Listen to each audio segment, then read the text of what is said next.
Good morning. It is 6:40 a.m. on Monday, January 9th, 2017. I'm Christiana Ellis and I just got up. This is 5 more minutes.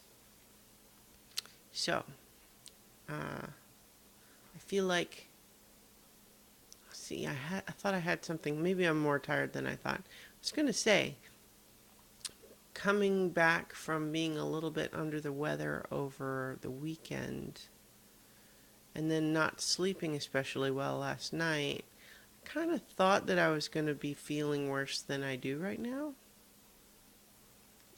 But what are you going to do? I guess I'm not complaining about feeling better than I expected. Although, I guess my little brain fart there just right at the beginning might be an indication that my impairment is sub. Not subconscious was kind of how I phrased the sentence, but it's, I guess, just like when people have had alcohol and they're not aware of how impaired they are. That could be the thing.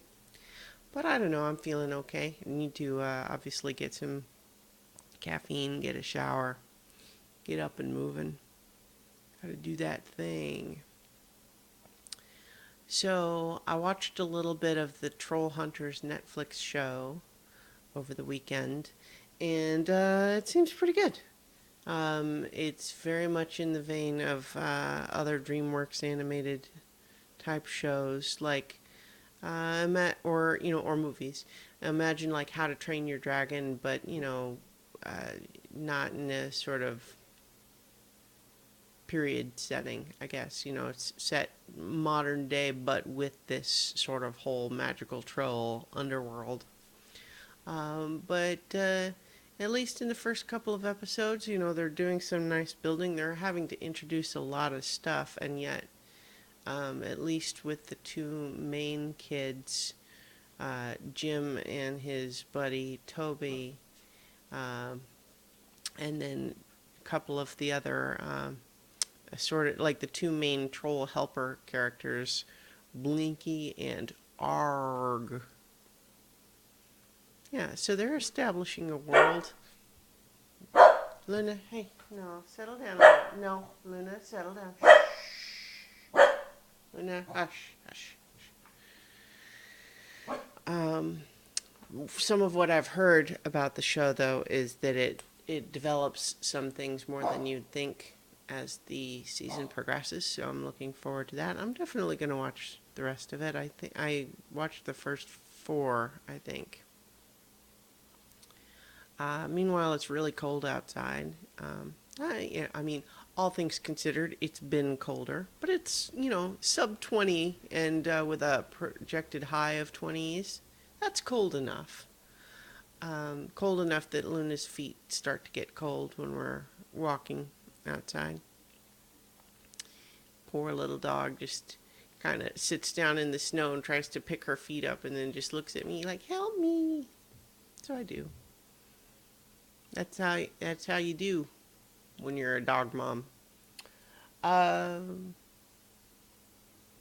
I feel like I've been talking longer than this. Okay. Uh, I also started a new game of Stardew Valley, which is a Harvest Moon like um, kind of a farming simulator, small town dating sim combo thing. That also has some slightly Zelda like combat in it. I had played a little bit into it previously and liked it, but just had gotten pulled away at the time. I think it's a good balance of it's definitely one of those games where you just want to do, okay, just one more day, one more day, one more day. The game is broken up into individual days, and you have a certain amount of stuff you can get done in each one, almost like real life. Um, so you're kind of encouraged to just keep going. And it's very cute. It resembles sort of an old like Super Nintendo level graphics quality, although it's, it's really slicked up a little bit, the lighting and so on. Animation is a little superior to that, but it resembles that, and it's pretty cute. And it has a good balance, I think, of having just the simulation part, but also building in some like plot elements. Not in a really aggressive story way, but just in terms of different things keep happening, and it does keep sort of expanding the world as you play. So I think I'll play more of it. In any case, I need to go ahead and get ready for work, and I will talk to you guys tomorrow for 5 more minutes.